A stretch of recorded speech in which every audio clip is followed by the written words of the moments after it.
So Titans, Season 2, Episode 3, Ghosts was a very, very sweet episode. I feel like we're really getting into the meat of the whole season now. I mean, considering we got a lot more Dr. Light this episode, we got more Deathstroke, I feel like the plans are truly unfolding, and we got some very interesting Aqualad stuff this episode. So as always, guys, if you go on to enjoy this video, it'd really help me out if you hit that like button, or if you remember to hit that like button later after deciding if you enjoyed it or not. But also subscribe for more Titans reviews just like this. And as I always say as well, I have a Discord link in the top pinned comment in the comment section down below if you want to carry on this discussion with me personally about Titans in my Discord server. But other than that, guys, let's get into this because I have a whole bunch to say as usual. And I feel like, yeah, there's a lot of interesting stuff to point out with episode 3. So this episode more or less picks up after the last episode with Dick Grayson and Raven now in the room with Deathstroke on the screen, if you guys remember,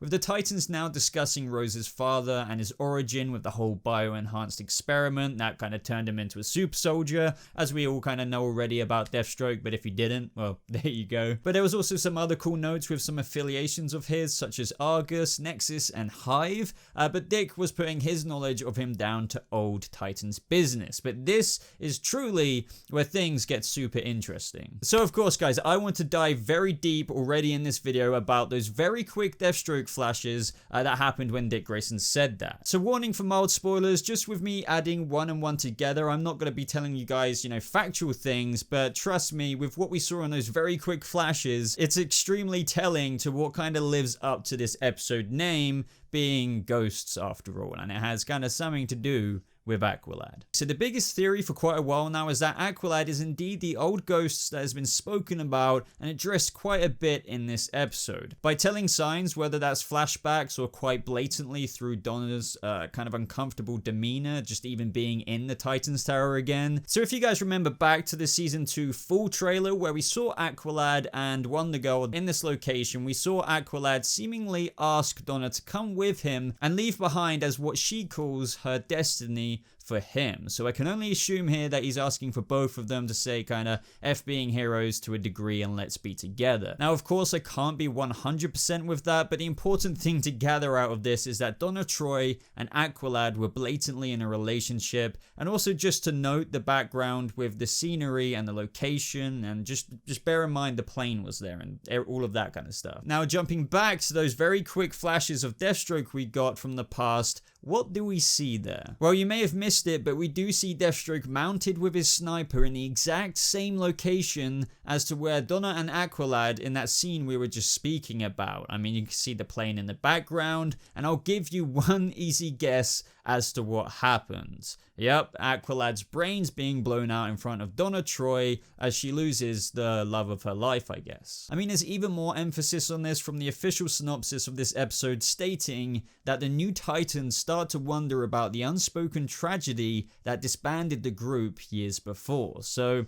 I think they may have just kind of given that away from, you know, the surprise that might happen. Even though Aqualad's death has been a big theory for the longest time now, trust me, compare those two scenes together. If you haven't already seen it in this video, you will see that it's kind of obvious what's gonna happen. Now, there still is quite a few surprising elements to this, like we still don't know why Deathstroke does this to Aqualad, and I mean, I guess it might be something to do with the sins of the old Titans that we keep hearing about and perhaps him getting revenge, but regardless, I do love how it's still adding a whole bunch of gravity to not only the present day scenes with Dick Grayson not really wanting to let the new Titans in on what they could, you know, potentially be up against, which is a whole bunch of danger given by, you know, Aqualad's death and what the Titans ran into before. This just makes it really compelling to watch. I mean, not to mention, it's just all exciting to find out all of this drama of the past with the old Titans anyway. Now, also, guys, I hate to do this to you, but to add even more feelsy moments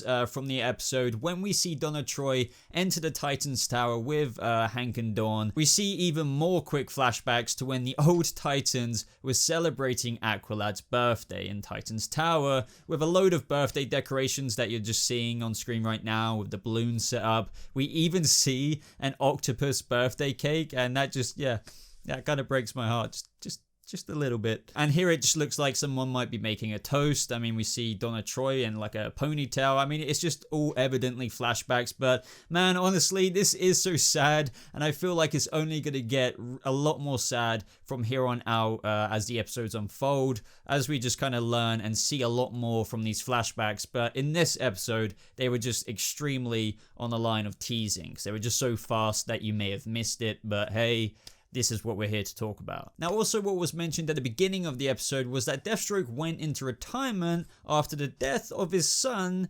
Jericho. Now, we kind of know that not to be the case, because we know Jericho is basically going to be in present day scenes. I think we will probably be seeing him fairly soon. So I'm not sure exactly what is going on there. I mean, perhaps they will factor this all into Jericho's origin, that he's seemingly dead, but his origin being that obviously, well, you may not know this, but his vocal cords were kind of severed and he has powers, and maybe they're just going to implement this all in with the scar he has on his neck, and perhaps he's kind of been in hiding or whatever, but officially ruled dead. But, you know, we're going to see him interact with the other Titans, which, you know, I'm very intrigued to how he's going to play a role versus Rose Wilson. We also get more pointers of this when Dick was talking to Rose about her father, with Rose explaining how they fell out because he killed her older brother, as apparently he fell into the wrong crowd 4 years ago. So I know some people will say that this is Grant, but I truly do believe that she was referring to Jericho. As far as I'm aware, I don't really know what they're doing with Grant Wilson, or if he even exists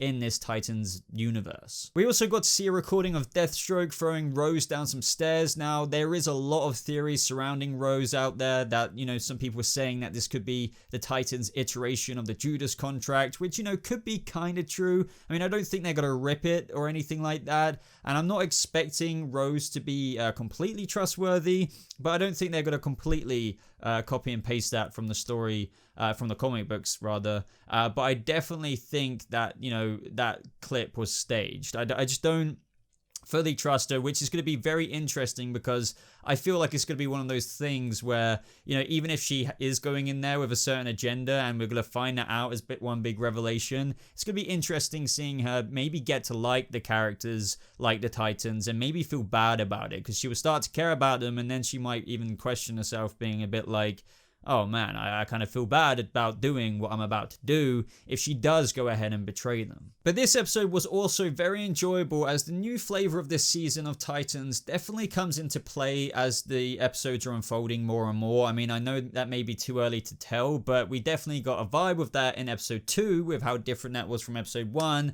and now this episode is just really building and expanding on those blocks that we've been teased with so much more. So for example, this involved seeing the Titans training like they did in episode 2, and even later on in the episode we got that really cool scene between Rose and Dick training, where we saw that his staff was actually divided into 2, which then had him fight dual wielding against Rose, which, as you guys know, kind of teases his Nightwing weapons of choice even more. And Rose was a badass in this scene, despite Grayson besting her almost at every corner. But with Beast Boy and Raven versus Jason, this time Raven went full on demonic and even started freaking flying and went full on evil red eyes. I mean, that was a pretty cool scene. I mean, she was literally about to impale Jason with a load of swords. As I kind of mentioned in my episode 2 review, Raven most certainly has changed post Trigon, and I even speculated with that scene we saw her on the phone would be her struggling with this, and that turned out to actually be the case,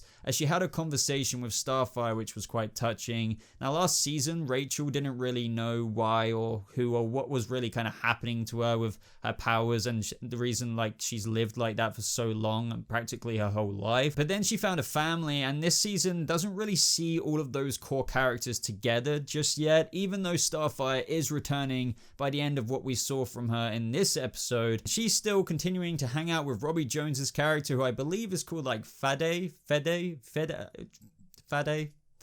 help. But we learned in this episode that they kind of have this brief romantic past, and he is tasked with bringing her home to take her to a royal term and wear the crown. I mean, we kind of somewhat knew that already, but we also got the name drop of that it was Blackfire, Starfire's sister, who sent him. So I expect that maybe we will be seeing Blackfire later on in this season, because as we know, if Corey doesn't return to Tamaran, she's gonna really demand the attention of even more people, like legions of the Royal Guard and maybe even Blackfire backfire herself. But it was just interesting to hear why Corey didn't want to return to Tamaran and see her discuss that with Fede. I can't say that name. But she enjoys the freedom because, you know, on Tamaran it's like extremely strict. Like, you can't marry who you want. It depends on the class. You have to wear certain things. I guess maybe that is more to do with her being like royalty. But, you know, there's a lot of strict rules compared to Earth. And this kind of reminded me of her discussions with Donna in the second episode when they were in the van, and she was speaking about how humans were kind of trying to still figure themselves out. But the main reason this episode was really kick-ass for me is because we got some Slade Wilson. I mean, we got a lot more of him, as well as Dr. Light,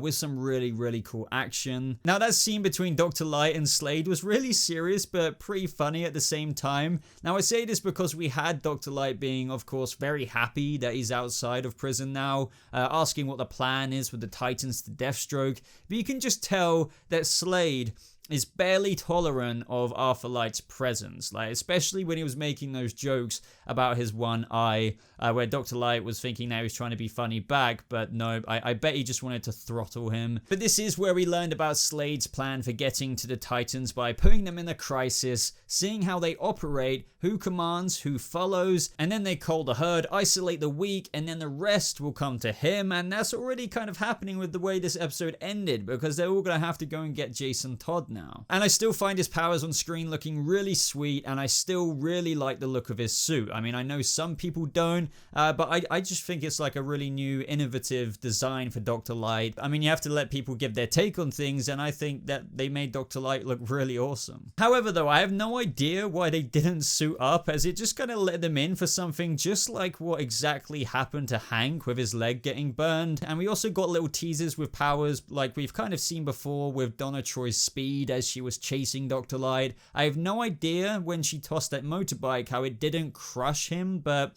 I guess he is a metahuman and maybe that armor does something, but really? I mean, really? Now, this brings me to Jason Todd, who is continuously in these episodes so far showing how badly he suffers from the whole fear of missing out. I do get it, and I feel like it is reflecting his character well, plus I'm getting pretty big Red Hood vibes, or at least I can see how this version of Jason Todd that Karen Walters portrays is definitely, I can see his Jason, like Red Hood Jason Todd, very well in this universe, and I really can't wait for that to happen. First, we saw him want to be included in the old Titans talk at the beginning of this episode, and of course, you could argue that he actually has a point there, as all Titans are meant to be equal, yet they're being excluded from the big table. And I know Dick Grayson's trying to protect them there, but hey, like, he's kind of being a little bit of a hypocrite with what the Titans are meant to be. There are no sidekicks, everyone's meant to be equal, yet Jason's getting excluded. And then he wasn't allowed the opportunity to go after Dr. Light with the old Titans, which drove him to the point of the end of the episode where he really pressured Gar into helping him go after Dr. Light himself.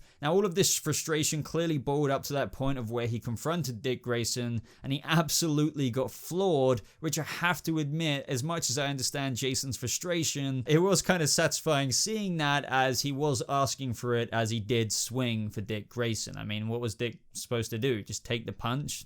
No. But the end of this episode, guys, was just brilliant. I mean, I knew it was a terrible idea to begin with, as I'm sure we all felt the same way Gar did about it. Now, I like how in this scene they kind of changed it up a few times with like Robin initially getting destroyed, but then he remembered Dick Grayson's training, that no matter what is taken from you, you must be able to keep on fighting and win. And that's when we saw Jason get the advantage and best Dr. Light, but then boom, Dr. Light started laughing very sadistically because he knew no matter how much you love Robin, Jason Todd's Robin, that he stands no freaking chance against Deathstroke. And that is when, by the time Gar arrived, there was just a pile of blood.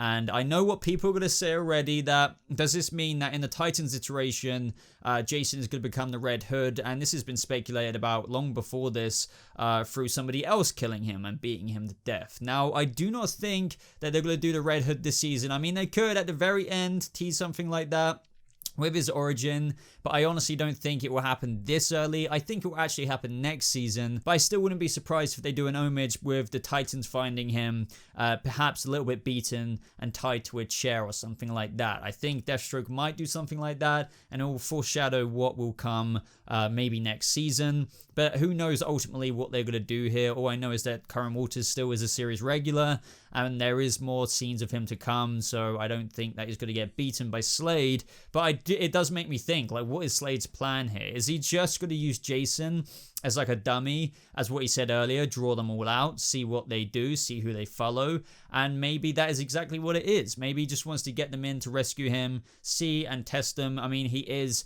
a master warfare freaking expert, like, you know, as Gar read out, as we all know anyway about Deathstroke, so I'm sure this is just him testing the playing field.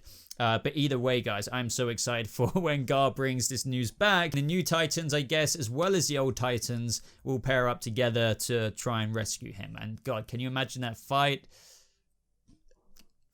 I'm speechless just imagining. But guys, that is basically the gist of my breakdown and review for this episode. And what do I have to say in my concluding thoughts, other than that this is just also exciting. I feel like we're getting into the meat of this kind of season more than ever with Deathstroke. Everything is truly being set into motion now, and, you know, leaving it the way they already have with last episode and now this episode's ending, it's just going to make us even more excited to have to wait for a week. I mean, that ending with Deathstroke just standing there, we know shit's about to get serious. To put it very bluntly, there's only good things ahead. But as always, everyone, I would love to hear your thoughts on this episode down in the comments below. Let me know if I missed anything, or just let me know your thoughts in general. But other than that, if you enjoyed this review and you're still here, remember to hit that like button, as it really does help out the videos more than you know. As I said at the beginning, if you want to talk about Titans with me outside of YouTube, I do have a Discord server that I will leave in the pinned comment of this video. Quite a few of you have joined there already, and it's always great to see new faces. Be sure to check out some of my other videos here, guys. There are other places to support me just below me, such as my Patreon page. Do check that out. But other than that, guys, thank you so much for watching. I hope you have a lovely rest of your day, and I'll see you Titans in the next video. Goodbye.